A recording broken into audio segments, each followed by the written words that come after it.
ایک جو ہے وہ 18ویں گریڈ کا افسر ہوگا وہاں پہ امریکہ میں، کہ وہ ایک رجیم چینج کے لیے یہ اوپنلی خط لکھ کے بھیجے گا اور اسی وزیر اعظم کو بھیجے گا، تو یہ بڑا ان لاجیکل سا لگتا ہے۔ بہرحال یہ جو سائفر کی وہ تمام نکات ہیں جو کہ ڈسکس کیے گئے تھے اور ایمبیسڈر اسد مجید نے یہ بھیجے تھے۔ اب ذرا بات کر لیتے ہیں کہ جو پی ٹی آئی اور حکومت کے درمیان مذاکرات ہیں اس کے حوالے سے باقاعدہ طور کے اوپر یہی لگتا ہے اور یہی تصور دیا جا رہا ہے کہ وہ ڈیڈ لاک ہو چکا ہے۔ کل پی ٹی آئی کے جو سینئر اراکین ہیں ان کی طرف سے پریس کانفرنس کی گئی ہے، پھر اس کے ساتھ ساتھ اگر دیکھیں عمران خان نے بھی 31 جنوری کی ڈیڈ لائن دے دی ہے کہ 31 جنوری تک اگر یہ مذاکرات نہیں ہوتے تو پھر اس کے بعد ہم جو اصل دھمکی ان کی یہی ہے کہ جو سول نافرمانی کی تحریک اور ریمیٹنسز وغیرہ نہیں بھیجے جائیں گے۔ تو بظاہر یہی پی ٹی آئی کو بھی احساس ہے اس چیز کا کہ جو ان کی سیکنڈ ٹیئر لیڈرشپ ہے وہ تو یہ چاہتے ہیں کہ یہ مذاکرات ہوں تاکہ پی ٹی آئی کے اوپر جو سختیاں ہیں وہ کم ہو سکیں، لیکن عمران خان میں یہ سمجھتا ہوں کہ وہ شاید ان کو بہت زیادہ اس حوالے سے توقع ہے کہ کوئی جو صدر ٹرمپ ہیں وہ ان کی نہ صرف یہ آؤٹ آف دا وے جا کے مدد کریں گے اور ان کو جیل سے بھی نکالیں گے، اور جو موجودہ جو اسٹیبلشمنٹ ہے اور اس کے ساتھ ساتھ یہ جو موجودہ حکومت ہے اس کو بھی سبق سکھائیں گے۔ یہی وہ وجہ ہے کہ وہ شاید ڈائلاگ سے زیادہ اب دوبارہ سے ایک بار پھر ایک اگریسو پالیسی کی طرف جا رہے ہیں۔ ان کے ٹویٹس سے نظر آ رہا ہے، ان کا جو خاص طور کے اوپر سوشل میڈیا اور جو بیرون ملک مقیم جو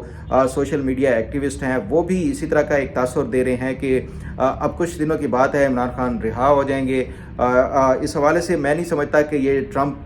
جو ہے وہ کوئی آؤٹ آف دا وے جا کے عمران خان کی مدد کرے گا، کیونکہ یہاں پہ ریجن میں جو اگر دیکھا جائے تو سعودی عرب فیکٹر بڑا اہم ہے، اور ٹرمپ کبھی بھی ہوگا جو میرے ذرائع یہ بتاتے ہیں کہ وہ ڈائریکٹلی پاکستان کو اپروچ نہیں کرے گا، بلکہ وہ محمد بن سلمان کے ذریعے، کیونکہ ان کے ساتھ زیادہ وہ کلوزلی ان کا کوآپریشن ہے، اس کے ذریعے ہی یہ پاکستان کے اندر کوئی بھی دباؤ ڈالنا ہوگا یا اس حوالے سے۔ اور محمد بن سلمان میں نہیں سمجھتا کہ یہ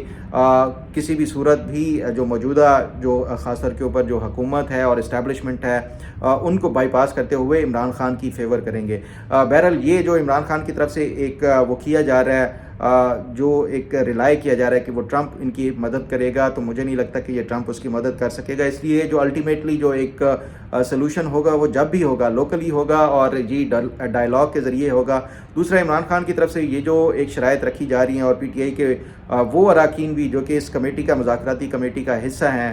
وہ بھی مطالبہ کر رہے ہیں کہ اسٹیبلشمنٹ کو آن بورڈ ہونا چاہیے، تو میں نہیں سمجھتا کہ یہ اسٹیبلشمنٹ خاص طور کے اوپر جو دوبارہ سے عمران خان اس طرح اداروں کو ٹارگٹ کر رہے ہیں، کسی صورت بھی اسٹیبلشمنٹ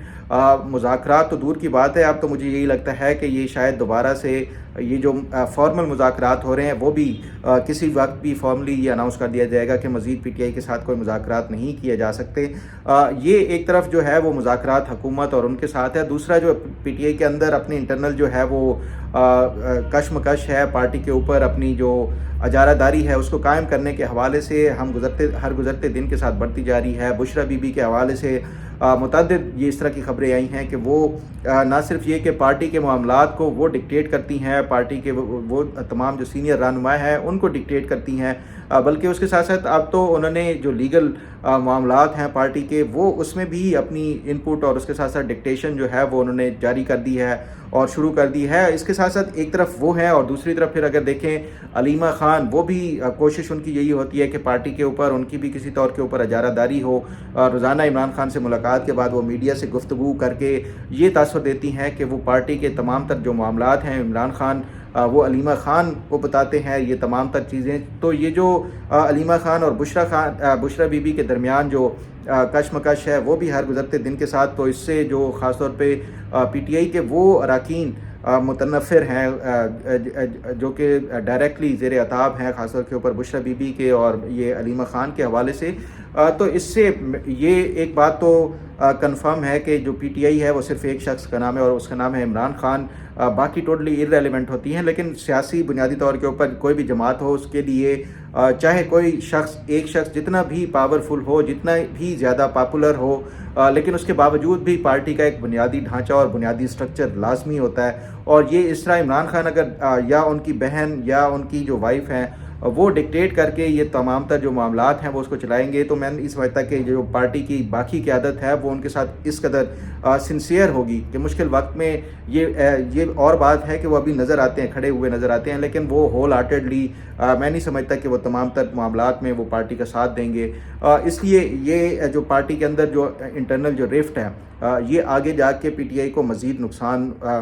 پی ٹی آئی کے لیے مزید نقصان دہ ثابت ہو سکتی ہے۔ بہرحال اس پہ مزید جو اپڈیٹ ہوگی وہ آپ کے ساتھ شیئر کرتا رہوں گا۔ اب ذرا بات کر لیتے ہیں پی ٹی آئی کے ان ورکرز کے حوالے سے۔ آپ کے علم میں ہے کہ جو باقاعدہ جو مذاکرات چل رہے ہیں پی ٹی آئی اور حکومت کے درمیان، وہ دو نکات ہیں۔ پہلا، جو پی ٹی آئی جو پبلکلی یہ دعویٰ کرتی ہے کہ وہ ورکرز کو رہا کیا جائے، اور دوسرا یہ ہے کہ 26 نومبر اور 9 مئی کے حوالے سے جوڈیشل کمیشن بنایا جائے۔ اب جو خاص طور پہ ورکرز کے حوالے سے ہے وہ میں آپ کو پہلے بھی کئی مرتبہ بتا چکا ہوں کہ جو پی ٹی آئی اپنے جو فارمل مذاکرات ہیں یا جو پس پردہ مذاکرات ہیں ان میں صرف ایک ہی ان کا مطالبہ ہوتا ہے اور وہ ہے عمران خان کی رہائی۔ بہرحال جو پبلکلی بھی ان کا مطالبہ ہے ورکرز کی رہائی کے حوالے سے، تو اس میں کافی حد تک پیش رفت ہو چکی ہے۔ جو پی ٹی آئی کے 26 نومبر کے جو ورکرز گرفتار کیے گئے تھے ان میں سے آج کے دن تک 547 ورکرز کو ضمانت کے اوپر رہا کیا جا چکا ہے۔ مزید 313 کی ضمانتوں کے حوالے سے جو سماعت ہے آج ہونی ہے اور کل بھی ہونی ہے۔ تو یہ جو پی ٹی آئی کا مطالبہ تھا ورکرز کو رہائی کے حوالے سے، تو میں سمجھتا ہوں کہ وہ تو کافی حد تک ویسے ہی عدالتوں کے ذریعے ان کی ضمانت پہ رہائی کے بعد یہ تقریباً پورا کیا جا چکا ہے۔ اور دوسرا پھر جو اگر یہ ورکرز ہی رہا ہو جائیں گے تو اس کے بعد یہ جوڈیشل کمیشن کا جو مطالبہ ہے وہ پی ٹی آئی کا ویسے ہی ارریلیونٹ ہو جائے گا۔ بہرحال یہ اب اس کے حوالے سے مجھے کوئی انفارمیشن نہیں ہے۔ میں نے پہلے آپ کو بتایا تھا شاید اس حوالے سے کہ جو میرے ذرائع یہ بتاتے ہیں کہ یہ ورکرز کے حوالے سے ان کو ایک گراؤنڈ پہلے ہی مہیا کر دی جائے گی کہ ان کو رہا کیا جا رہا ہے۔ دیکھیں آپ کا یہ مطالبہ تو پورا ہو گیا ہے، تو اس پہ ایک انڈرسٹینڈنگ اب مجھے اس حوالے سے لیٹسٹ کوئی انفارمیشن نہیں ہے کہ کیا یہ اسی انڈرسٹینڈنگ کا ہی حصہ ہے ورکرز کو ضمانت پہ، کیونکہ اس میں پروسیکیوشن بڑا میٹر کرتی ہے۔ اگر وہ اپوز نہ کرے ضمانت پہ رہائی کے حوالے سے تو پھر اس پہ جو ورکرز کی رہائی آسان ہو جاتی ہے۔ بہرحال اس حوالے سے جو اگر کوئی انفارمیشن بھی ملی تو وہ میں آپ کے ساتھ شیئر کروں گا۔ تاہم یہ ایک بہت بڑی جو پی ٹی آئی کے لیے اور ان کے ورکرز کے لیے ایک ریلیف ہے کہ اتنی تعداد میں ورکرز کو رہا کیا جا رہا ہے۔ اب ذرا بات کر لیتے ہیں ایک جج کے حوالے سے، جو ملٹری کورٹس کے حوالے سے جو ٹرائل جو سپریم کورٹ میں مقدمہ چل رہا ہے۔ سپریم کورٹ کا جو کانسٹیٹیوشنل بینچ ہے اس میں 7 رکنی بینچ جسٹس امین الدین خان کی سربراہی میں اس میں دوسرا دن ہے لگاتار جو ملٹری کورٹ میں سماعت کے حوالے سے یہ مقدمہ کی سماعت ہو رہی ہے، اور اس میں بنیادی طور کے اوپر سوال جو ایک ہی پوچھا جا رہا ہے کہ اگر ایگزیکٹو کے اوپر اگر کوئی حملہ ہوتا ہے تو کیا ایگزیکٹو خود جج بن کے اپنے اس مقدمے کو سن سکتا ہے یا اس حملے کے حوالے سے کوئی فیصلہ دے سکتا ہے۔ یہ وہ سوال کیا اٹھایا جا رہا ہے، لیکن اس پہ مجھے کل یہ کسی نے کامنٹ کیا ہوا تھا کہ جو ججز کے خلاف جو ریفرنس وہ پیش کیا جاتا ہے تو وہ بھی تو جج سنتے ہیں، تو یہ پھر یہ کیسے ہو سکتا ہے؟ یہ بھی تو کانفلکٹ آف انٹرسٹ ہے۔ تو اس لیے یہ ایک اس کے جو ہے یہ جو جوڈیشری کی طرف ایک سوال پوچھا جا رہا ہے۔ بہرحال اسی بحث کے دوران خواجہ جو حارث ہیں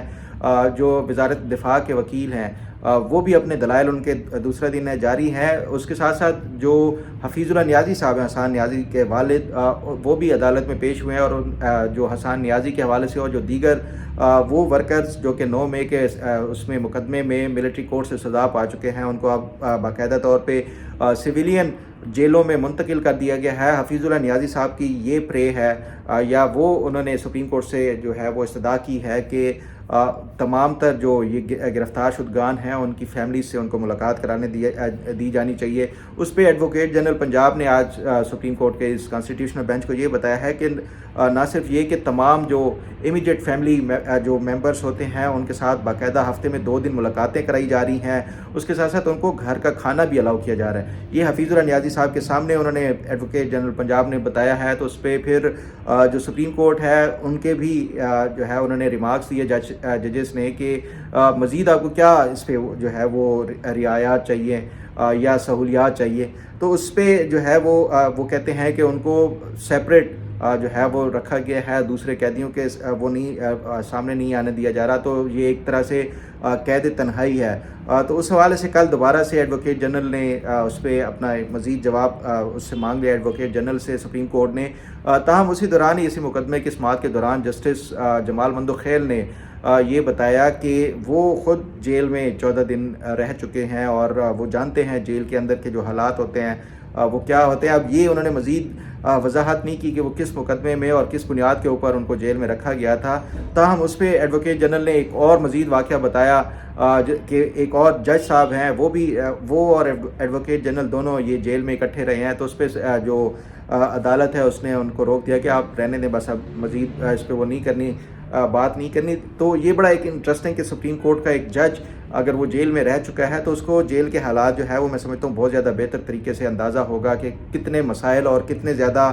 مشکلات کا سامنا کرنا پڑتا ہے، خاص طور پہ قیدیوں کو،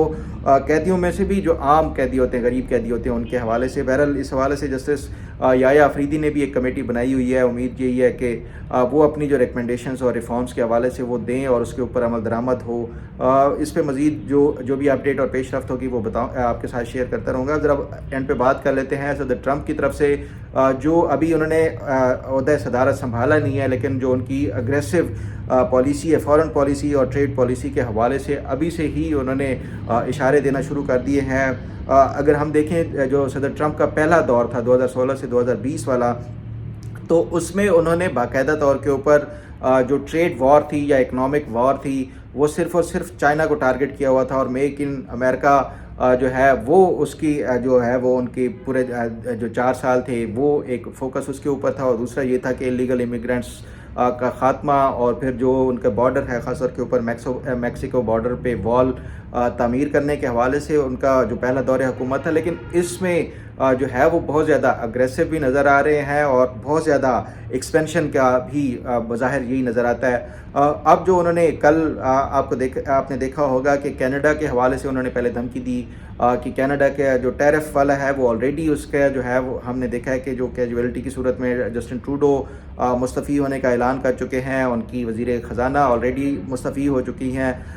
ساتھ ساتھ اب ان کا جو ٹارگٹ ہے وہ صرف چائنا نہیں ہے، باقی جو معاشی بڑی جو وہ طاقتیں ہیں وہ ان کو بھی ٹارگٹ کر رہے ہیں۔ یورپ کے حوالے سے بھی ان کے اس طرح کے بیانات آنا شروع ہو گئے ہیں۔ اب ڈنمارک کے حوالے سے انہوں نے ایک دھمکی دی ہے کہ گرین لینڈ جو کہ ڈنمارک کی اون ہے یہ ٹیریٹری، اس کے حوالے سے انہوں نے کہا کہ یہ امریکہ میں اس کو وہ شامل ہونا چاہیے سیکیورٹی پرپس کے حوالے سے ہی، اور اس پہ انہوں نے وہی تھریٹن کیا ہے کہ وہ ڈنمارک کے اوپر بڑے ہیوی ٹیرف امپوز کریں گے، اور اس کے ساتھ ساتھ یہ کہ اگر اس کو نہ کیا گیا گرین لینڈ کو تو بائی فورس اس کو کیپچر کر لیا جائے گا۔ تو یہ جو ٹرمپ کی اس دفعہ جو پالیسی بظاہر یہی نظر آ رہی ہے کہ وہ نہ صرف یہ کہ یو ایس کی جو باؤنڈریز ہیں وہ اس کو ایکسپینڈ کرنے کا جو ہے وہ اندیہ دے رہے ہیں، گو کہ کینیڈا کی طرف سے جسٹن ٹروڈو نے یہ جواب دے دیا ہے کہ تا قیامت یہ کینیڈا کبھی بھی امریکہ کا حصہ نہیں بن سکتا، ایک سوورن کنٹری ہے کینیڈا۔ لیکن اس جو ٹرمپ کی طرف سے یہ اس طرح کے جو بیانات ہیں اس سے بظاہر یہی لگتا ہے کہ اس دفعہ وہ صرف وہ جو میک امریکہ گریٹ اگین جو تھا اور میک ان جو امریکہ تھا وہ اس سے آگے کہیں یہ جا کے، اور اس کے ساتھ ساتھ جو ان کے اب قریبی جو ایڈوائزرز ہو وہ نظر آ رہے ہیں، اس سے بظاہر یہ لگتا ہے کہ اگلے جو 4 سال ہوں گے بڑے تہلکہ خیز ہوں گے دنیا بھر کے لیے۔ اب دیکھنا یہ ہے کہ ٹرمپ جو ہے جب یہ اپنا 20 جنوری کو حلف لیتے ہیں تو اس کے بعد ان کا کیا بطور صدر امریکہ کے وہ آگے کنڈکٹ ہوگا، بڑا انٹرسٹنگ ہوگا۔ اس حوالے سے مزید جو اپڈیٹس اور انفارمیشن ہوتی رہیں گی وہ آپ کے ساتھ شیئر کرتا رہوں گا۔ امید ہے آپ کو آج کا پروگرام بھی پسند آئے گا۔ اللہ تعالیٰ آپ کا حامی و ناصر ہو۔ اللہ حافظ۔